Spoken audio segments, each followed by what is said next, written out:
Chapter 2. Marco. I step on the heel of my running shoe to slide it off and place them both neatly by the back door facing towards it. I turn around to see Mia's smile at my tidy handling. Thanks for taking off your shoes. All good. I assumed it was custom at your house, too. Telltale signs of an Asian household that doesn't welcome footwear past the threshold are everywhere. Just like me, she doesn't look Asian, but all the signs are there. Tidy lineup of shoes by the door, check. Seat facing out to assist in said shoe removal, check. 50-pound bag of rice in the back pantry, check. Being of mixed Chinese and Mexican heritage, people don't always pick up on either culture in my face, so I enjoy accumulating surprised looks as my identity reveals itself in mannerisms only understood in reflection.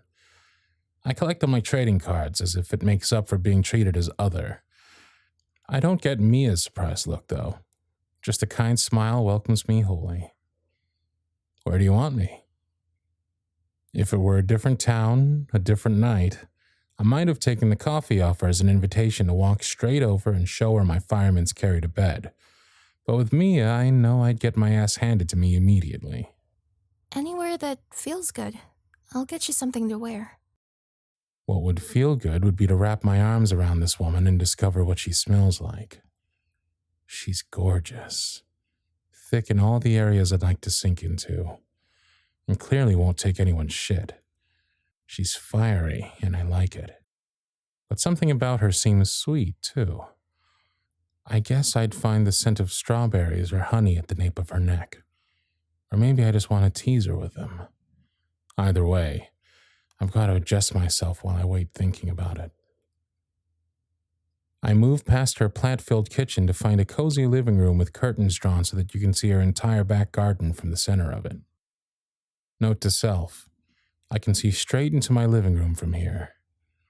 Moving through the space, she's got bookshelves filled with half-naked men on the covers, a standing desk lined with crystal towers, and a rolled-out lavender-colored yoga mat.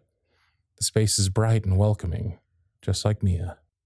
Here, you can borrow this for now, she says, tossing me a large NASA sweater. Something about it makes me sure it's not hers. It's just an oversized, comfortable layer. It's definitely a man's piece. I take it and can't help but feel jealous. I hope she doesn't notice me wince at the thought. Thanks. I reach back and pull the clingy wet tee straight over my head and switch it for the NASA swag. So, tell me about the bonfire. She hesitates for a moment, then opens up. I read that burning herbs would keep mosquitoes away, so I added a bunch of dried lavender that I have, and here we are. I know she's lying. It smelled nothing like that sweet, calming herb, and lavender doesn't smoke like that. I decide to let her keep her real story to herself and don't push it for now. What do you do in town? I own the crystal shop on Main Street with my mom. I'm right next to a wedding boutique and a bakery. They're great if you haven't gone there yet. What do you like about living here? It's on a narrow strip of land between the water and mountains. Best of both worlds at our fingertips. We're close enough to Los Angeles to take a trip to the city, but far enough away to feel more grounded in nature. It's not so small that you feel claustrophobic, but small enough to recognize most of the faces you see in town. I leave my doors unlocked for most of the day. Super safe. Long list. A lot to love. I can see that, I say, smiling at her. How long have you lived here? All my life. What is that, 25 years? Bullshit. I know I don't look my age, but don't try your ridiculous moves on me. Not wanting her to sense my embarrassment, I turn back to scanning her gallery wall of photos and art prints. Blown-up pictures of a large black and Chinese family matching with their smiling faces. I've always been called a flirt, but I've got to temper my big mouth with recognizing that she doesn't know me from some other jerk on the street. Most girls go along with a little charm, but not Mia. Having been around the former for so long, Mia's honesty makes me pick my words more thoughtfully. Fair enough. Based on that comment and adding years to my instinct, I'll guess 33? 35. Me too.